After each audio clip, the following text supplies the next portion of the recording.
Bismillahirrahmanirrahim. Alhamdulillahirabbil alamin wassalatu wassalamu ala asyrafil anbiya'i wal mursalin sayyidina wa habibina wa maulana Muhammadin wa ala alihi wa ashabihi ajma'in.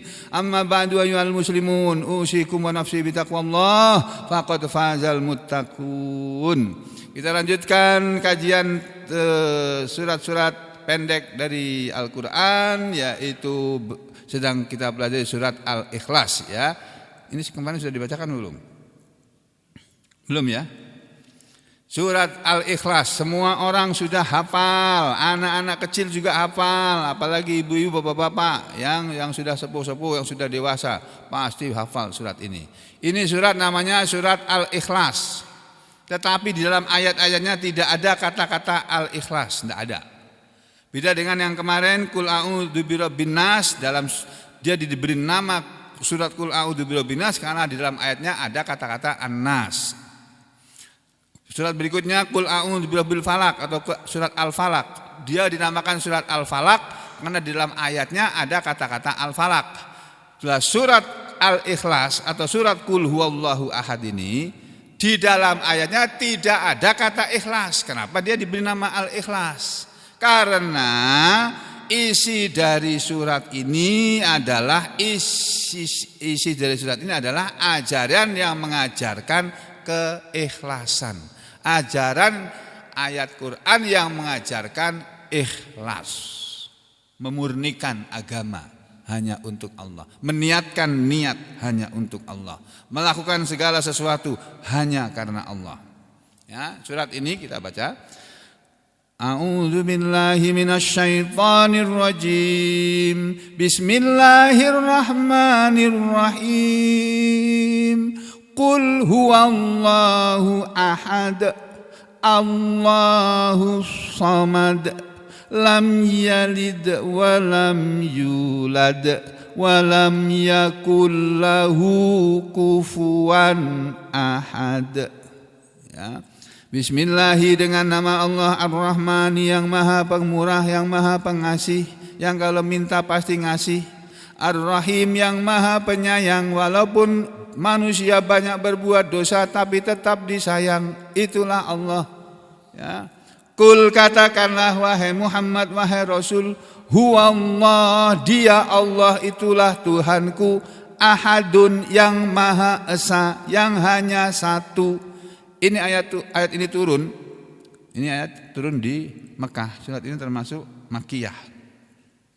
Surat nomor 112 dalam Al-Quran, tapi nomor urut turunnya nomor 22. Suratul Ikhlas, surat Al-Ikhlas. Al-Ikhlas artinya ya ikhlas, keikhlasan, kemurnian. Ya, ini Makkiyah, termasuk golongan surat Makkiyah. Wa ayatuha, dan ayatnya itu arba, ada 4. Ya, ini. Bismillahi, dengan nama Allah Ar-Rahmani yang maha pengasih, Ar-Rahimi yang maha penyayang. Kul, katakanlah wahai Rasul, huwallahu, dia Allah itu ahadun, satu, maha esa. Ini ayat ini turun gara-gara orang Mekah itu datang kepada Nabi kita, lalu mereka ngomong, Muhammad, Tuhan kamu itu terbuat dari apa? Ini pertanyaan bodoh ini. Tuhanmu itu terbuat dari apa sih? Apa dari benda padat? Apa dari benda cair? Atau dari apa? Dari emas, apa dari perak, apa dari tembaga? Pertanyaan mereka begitu. Turun surat ini. Kul, katakanlah, jawablah Muhammad, huwallahu, dialah Allah Tuhanku, ahadun yang maha esa. Ini di dalam Al-Quran, di halaman berapa ini? 604. Nah ini. Kul, katakanlah wahai Muhammad, huwallahu, dialah Allah, ahad, yang maha esa. Karena mereka bertanya, Muhammad, Tuhanmu itu siapa? Tuhanmu itu terbuat dari apa sih? Tuhanmu namanya siapa? terbuat dari apa dia? Itu orang Mekah, musyrik Mekah, orang kafir Mekah, penyembah berhala. Waktu itu tanya kepada Nabi kita. Nabi diam, enggak menjawab, terus turun surat ini. Kul katakanlah wahai Muhammad, jawablah wahai Muhammad pertanyaan orang-orang Mekah itu. Huwallahu, dialah Allah Tuhanku, ahadun yang maha esa. Terus ayat berikutnya, Allahu samad, Allah itu adalah tempat meminta segala sesuatu. Allah itu as-samad, tempat meminta segala sesuatu. Di terjemahan Kementerian Agama diartikan seperti itu. Nanti di terjemahan lain diartikan Allah itulah tempat tujuan segala sesuatu. Allah itu adalah tempat bergantungnya segala sesuatu.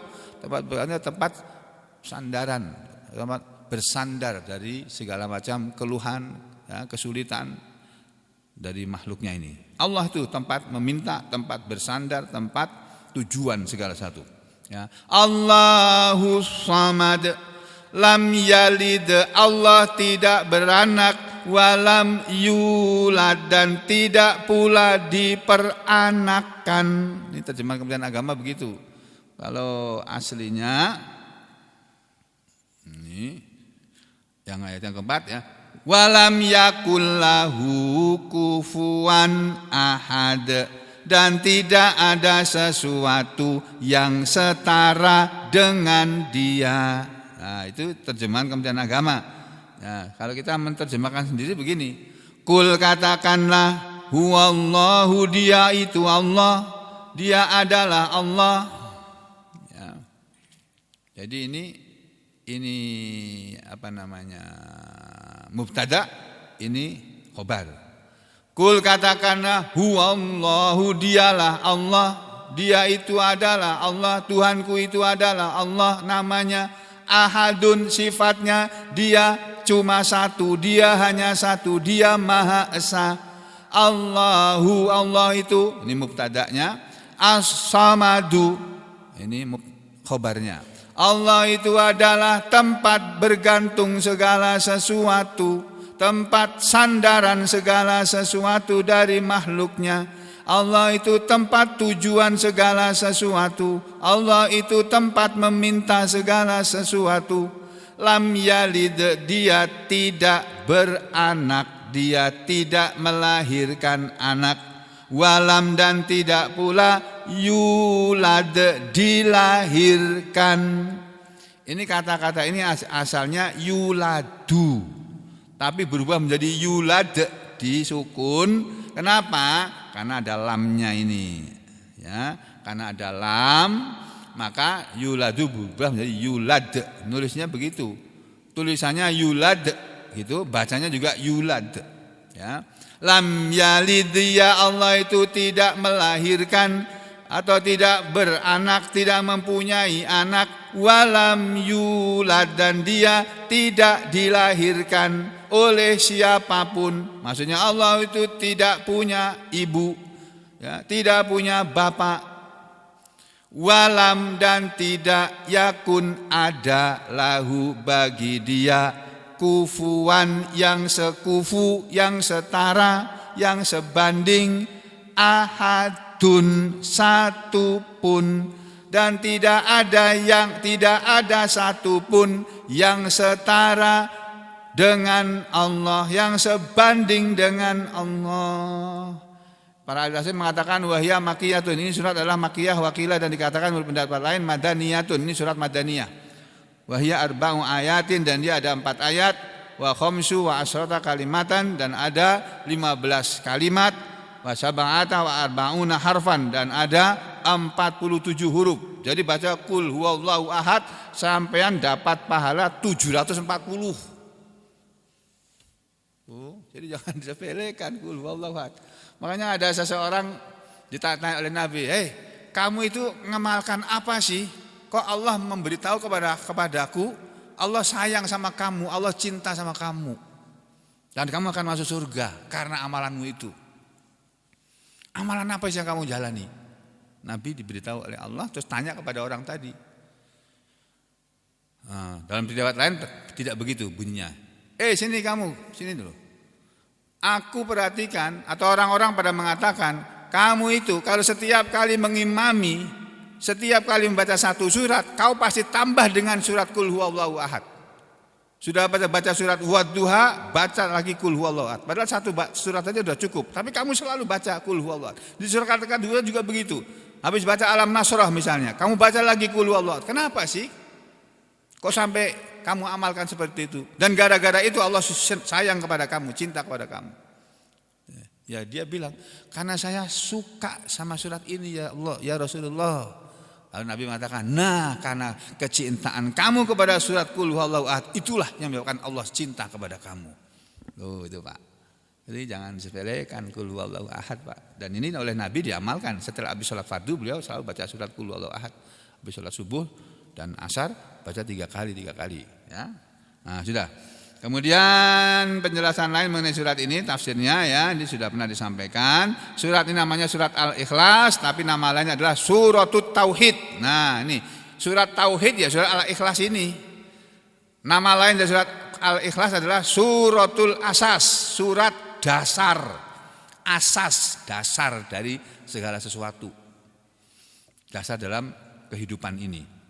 Jadi asas kehidupan ini ya surat Qul huwallahu ahad. Karena itu berisi ajaran tauhid. Ya. Kemudian apa lagi ini? Nah, yang lain mengatakan surat ini namanya Suratul Ikhlas. Kenapa? Karena lam yazkur fi hadhihi surati siwa sifatihi. Karena di dalam surat ini Allah tidak menyebut pada surat ini selain sifatnya.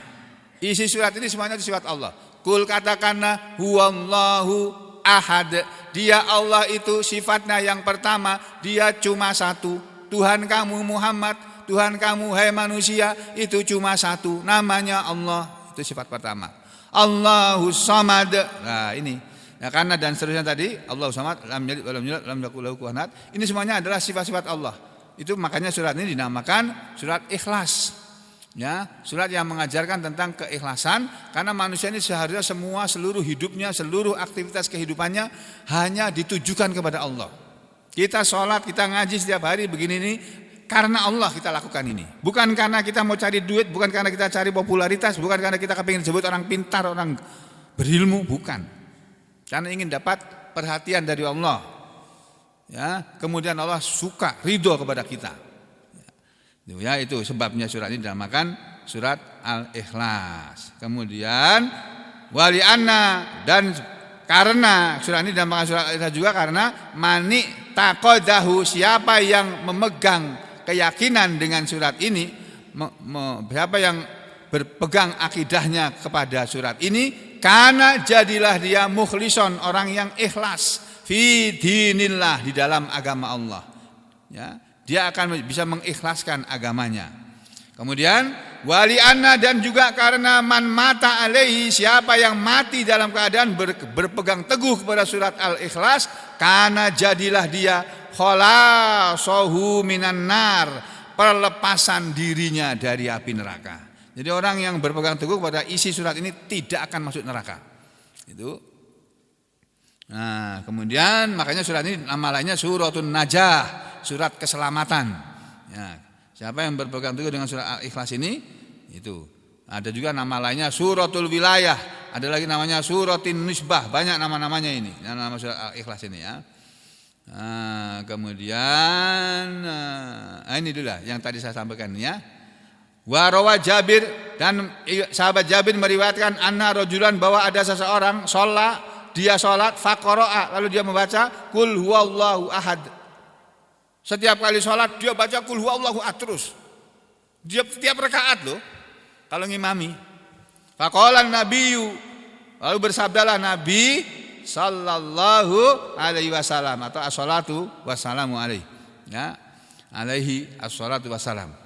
Apa kata Nabi ketika dilapori oleh Jabir, ya Rasulullah, ada sahabat kita itu namanya orang si fulan itu, dia kalau ngimami pasti baca surat Qul huwallahu ahad terus. Nabi berkomentar apa? Inna hadza, sesungguhnya orang ini abdun, dia adalah hamba Allah yang arafa rabbahu, telah mengenal Tuhannya. Ini orang yang sudah makrifat ini, sudah.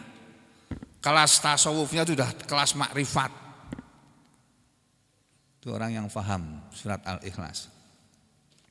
Ya, fasumiyat maka dinamakan juga surat Al-Ma'rifah. Surat Al-Ikhlas dinamakan surat Al-Ma'rifah. Ada lagi yang mengatakan surat namanya surat Al-Jamal. Ya, kenapa? Karena Nabi mengatakan qala sholatu wassalam, telah bersabda Nabi sallallahu alaihi wasallam atau sholatu wassalamu alaihi, innallaha jamil, sesungguhnya Allah itu indah, yuhibbul jamal, Allah suka kepada keindahan. Jadi Allah itu bagus, suka kepada yang bagus-bagus. Allah itu baik, suka kepada yang baik-baik. Allah itu indah, suka kepada yang indah-indah. Makanya kita harus dijadikan diri kita, rumah kita, keluarga kita semuanya baik, bagus, indah. Nyaman itu keluarga yang indah, keluarga yang bagus, keluarga yang baik. Bapak ibunya rukun, suami istri rukun, anak-anaknya nurut. Aduh, nyamannya tuh punya keluarga kayak begitu ya, Pak ya. Tuh. Nah, kemudian berikutnya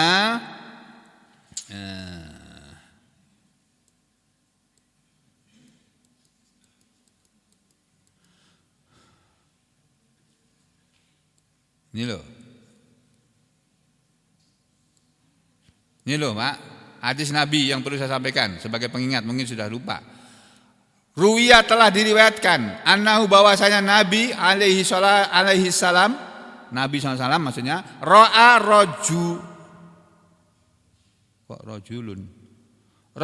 rajulun, Nabi mengatakan seorang laki-laki melihat yaqra'u hadhihi surata, atau Nabi melihat seorang laki-laki, ini rajulan ini ya.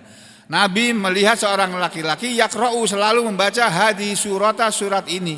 Faqala, lalu Nabi berkata, amma hada, adapun orang ini faqad bari'a minasyirki, maka sungguh dia sudah berlepas diri dari kesyirikan karena sukanya dia membaca qul huwallahu ahad. Wa qala alaihi salam, dan juga Nabi SAW mengatakan man qara'a, siapa yang dia suka membaca surat qul huwallahu ahad, siapa yang membaca surat qul huwallahu ahad mi'ata marratin, 100 kali, fi sholatin, dalam satu sholat, au fi ghairiha, atau pada selain sholat, kutibat lahu, dicatatlah untuk dia, bara'atun minan nar, perlepasan diri dari neraka. Nah, ini keistimewaan surat Al-Ikhlas. 100 kali baca qul huwallahu ahad. Boleh. Ya, saya pernah cerita sama sampean kan, dulu ada pasien saya nggak bisa tidur. Kenapa Bu nggak bisa tidur? Ulun mengamalkan amalan apa?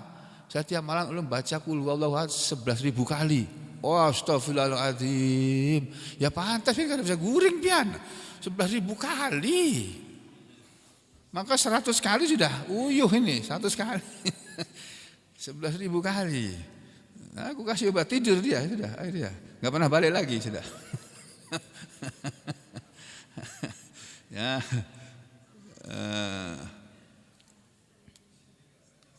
Ada lagi hadis yang mengatakan inna kullu syai'in nurun, sesungguhnya segala sesuatu itu ada cahayanya, segala sesuatu itu bercahaya.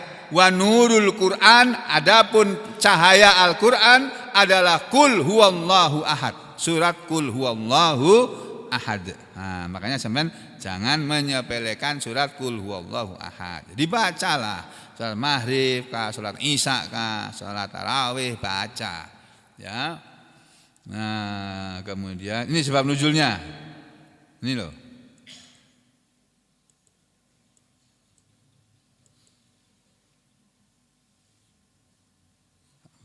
Nah, ini loh. Orang musyrik Mekah dia mengatakan begini. Wa qalu, dan orang musyrik dulu berkata, qul lahu, katakan kepada Muhammad, bayyin lana, jelaskan kepada kami, jinsa ma'budika, jenis yang disembah olehmu, jenis sesembahanmu. Bilang sama Muhammad itu, hei Muhammad, jenis Tuhanmu itu jenis apa sih? Amin dahabin, apa Tuhanmu itu terbuat dari emas, au fiddatin, atau dari perak. Fa anzalallahu hadhihi surah, lalu Allah menurunkan surat ini. Faqalu, lalu mereka menjawab lahu kepada siapa namanya? nabi ya. Apa kata Nabi kepada mereka? Tuhannya orang-orang Mekah itu jumlahnya bukan satu, tapi salasu mi'atu wasituna sonaman, 360 berhala. Jadi nggak main-main ini. Orang Mekah ini punya Tuhan 360, tapi nggak ada yang berkelahi Pak. Nah, karena patung semuanya. Bagaimana mau berkelahi? Ya. Jadi ini, nah makanya kalau kita keyakinan orang Islam Tuhan itu cuma satu, ya terus apa lagi ini ya, ini tafsirnya,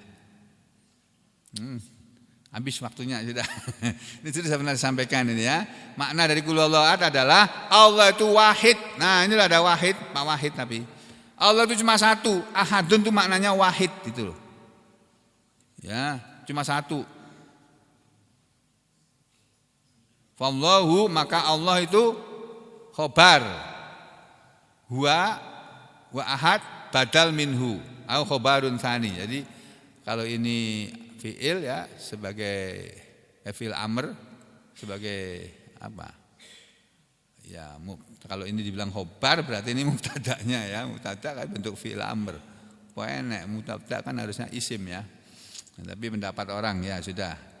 Jadi Allah itu satu, Allahus Samad. Apa itu makna Allahus Samad? Maksudnya adalah Allah al-Ma'bud. Allah lah. As-Samad artinya yang pantas disembah. Alladzi yang la tasluhul ibadatu illa lahu. Ini loh keikhlasan. Alladzi yang la tasluhu tidak baik atau tidak pantas al ibadatu sesuatu ibadah itu illa kecuali ditujukan lahu untuk dia saja. Huwa dia Allah tu alladzi laisa bi ajwaf. Dia Allah tu bukanlah Tuhan yang punya rongga seperti kata orang musyrik. Wala yaqulu wala yasrubu. Dia Allah tu tidak makan dan tidak minum. Tuhan itu tidak makan dan tidak minum. Kalau kita makhluk manusia ini semuanya makan dan minum. Otak kita ini loh Pak, dia makan tiap hari ini. Yang dia makan ya dari makanan kita yang kita makan dimakan oleh otak kita. Kalau otak kita nggak dapat makan karena stroke orang. Tuh, ya. Ini jadi makna dari Allahus Samad. Terus lam yalid wa lam yulad. Mana ini tafsirnya? Nah, lam yalid, ya, Allah itu tidak beranak. Laisa bifanin, ya, tidak ada fananya. Kalau yang beranak kan ada habisnya. Satu ketika kalau dia melahirkan anak beranak, habis anaknya, enggak melahirkan lagi. Atau kalau dia beranak lama-lama dia mati, diganti oleh anaknya. Nah Allah itu tidak seperti itu. Ya. Kemudian walam yulad dan dia tidak dilahirkan. Kenapa? Li'anna kulla mauludin karena setiap yang dilahirkan kata para ulama, fa innama wujida maka dia pasti didapatkan ba'da alam yakun sesudah dia tidak ada. Segala yang dilahirkan itu ya, itu dia wujud, dia ditemukan, dia ada, sesudah ada, tadinya dia tidak ada. Tidak ada kemudian menjadi ada. Itu semua sifat makhluk. Kalau Allah itu selalu ada, enggak ada tidak adanya enggak ada. Allah selalu wujud.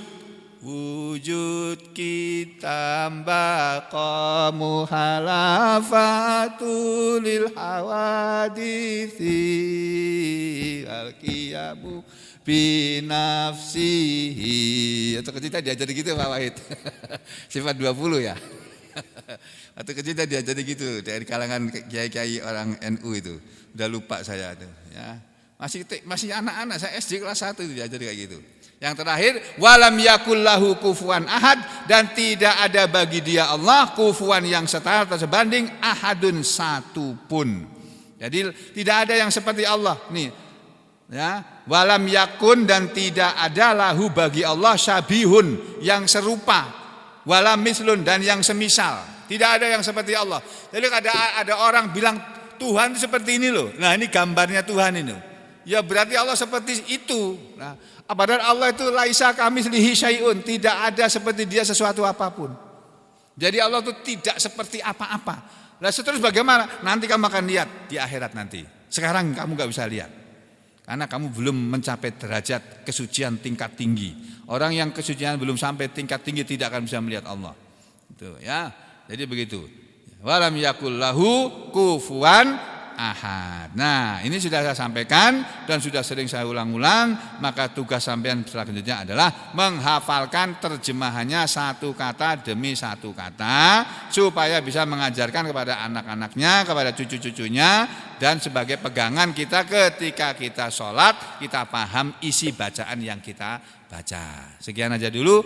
Aku lu qauli hadza astaghfirullah li wa lakum. Allahumma taqabbal minna innaka antas samiul alim wa tub alaina innaka antat tawwabur rahim. Wa sallallahu ala Muhammad wa ala ali Muhammad walhamdulillahi rabbil alamin.